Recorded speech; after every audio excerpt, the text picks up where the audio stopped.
नमस्कार। मैं डॉक्टर सृजना राणा, ओंकारानंद सरस्वती राजकीय महाविद्यालय देवप्रयाग टिहरी गढ़वाल। मेरे यूट्यूब चैनल शिखर श्री में आप सभी का हार्दिक स्वागत है। आप सभी से निवेदन है कि मेरे यूट्यूब चैनल शिखर श्री को सब्सक्राइब और लाइक ज़रूर करें। आज का ये वीडियो बीए प्रथम सेमेस्टर के प्राचीन एवं भक्तिकालीन काव्य पढ़ने वाले विद्यार्थियों के लिए बनाया गया है। मैंने आज की वीडियो का शीर्षक रखा है कबीर के राम और तुलसी के राम। संत कवि कबीरदास और भक्त कवि तुलसीदास जी भक्तिकाल के आधार स्तंभ हैं। इन दोनों ही महान कवियों ने राम के रूप को अलग अलग दृष्टिकोण से देखा है। जहाँ कबीर के राम निर्गुण, निराकार, अजन्मा, अरूप ब्रह्म हैं, वहीं तुलसी के राम मनोहारी, सुंदर, मन को मुग्ध करने वाले बड़े सुंदर रूप में भक्तों के हृदय में विराजमान है। कबीरदास जी ने जहाँ कहा है कि दशरथ सुत्ति हूँ लोक बकाना, राम नाम का मरम है आना। कबीर के राम दशरथ के पुत्र मर्यादा पुरुषोत्तम श्री राम नहीं है। वहीं तुलसीदास जी ने अपने आराध्य श्री रामचंद्र जी के बाल्य रूप का वर्णन किया है, जहां उन्होंने दशरथ की गोदी में खेलते रामचंद्र जी के बाल्य रूप को बहुत ही मनोहारी तरीके से चित्रित किया है। वहीं कबीर के जो राम हैं वो निरंजन रूप को अपनाते हैं और कबीर ने निरंजन रूप का प्रयोग अव्यक्त, उपाधि रहित, अनिवर्चनीय, गुणातीत स्वरूप के लिए किया है और उन्होंने राम की अव्यक्तता, अवर्णनीयता का बोध कराते हुए संसार में अलख निरंजन की सत्ता को स्वीकार किया है और सूक्ष्मता का बोध कराते हुए कहा है, जाके मुख माथा नहीं, ना ही रूप अरूप, और नाम स्मरण से, माया मोह से और सांसारिक मुक्तियों से सहज भाव से भजने का जो एक साधन माना है वो है श्री रामचंद्र।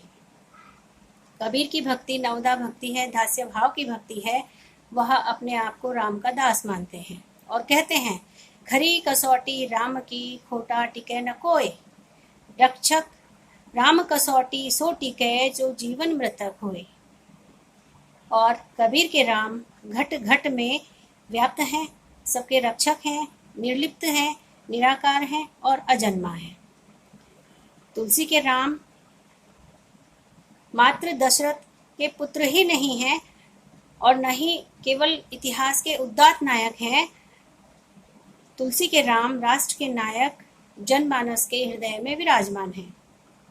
वह अपने समय की हीन, प्रताड़ित जनजातियों के सहयोग से अपने शत्रु पक्ष पर विजय पाते हैं। तुलसी अपने राम के द्वारा समय और समाज की व्यथाओं को, बुराइयों को दूर करना चाहते हैं।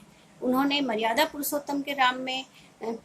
पुरुषोत्तम राम के चरित्र के रूप में समाज में एक ऐसे नायक की कल्पना की है कि जो जाति, धर्म, वर्ग से ऊपर उठ करके समाज के हितार्थ अपने कार्य कर सके। और तुलसी के जो राम हैं वो लोकोपासना के राजपथ पर चलते हैं। राम जो हैं जन के नायक हैं। तुलसी ने राम को समाज का नायक प्रतिस्थापित किया है और लोकपालक के रूप में राम के चरित्र की स्थापना की है। तुलसी के जो राम हैं उनका रूप लोकरंजक है और उन्होंने राम के रूप, शील और स्वभाव का आद्योपांत वर्णन किया है। तुलसी ने अपने काव्य में राम को मर्यादा पुरुषोत्तम, अहिंसा, करुणा, परोपकार, निष्ठा, जन्मभूमि, प्रेम और दुष्टों का दमन आदि करने का भाव रखने वाले चरित्र के रूप में चित्रित किया है। तुलसी के राम और कबीर के राम में कुछ ये प्रमुख अंतर हैं। हालांकि दोनों ही भक्त कवियों ने राम के चरित्र के रूप में भक्तिकालीन साहित्य में एक ऐसे चरित्र की कल्पना की है कि जहाँ कबीर के राम घट घट में व्याप्त हैं, निर्गुण और निराकार के रूप में, वहीं तुलसी के राम सगुण और साकार रूप में संसार के प्राणी मात्र के हृदय में विराजमान है। मुझे उम्मीद है आज का ये वीडियो आपको पसंद आया होगा। आप मेरे वीडियो को लाइक करेंगे, मुझे ऐसी उम्मीद है, और मेरे चैनल शिखर श्री को सब्सक्राइब करेंगे। बहुत बहुत धन्यवाद।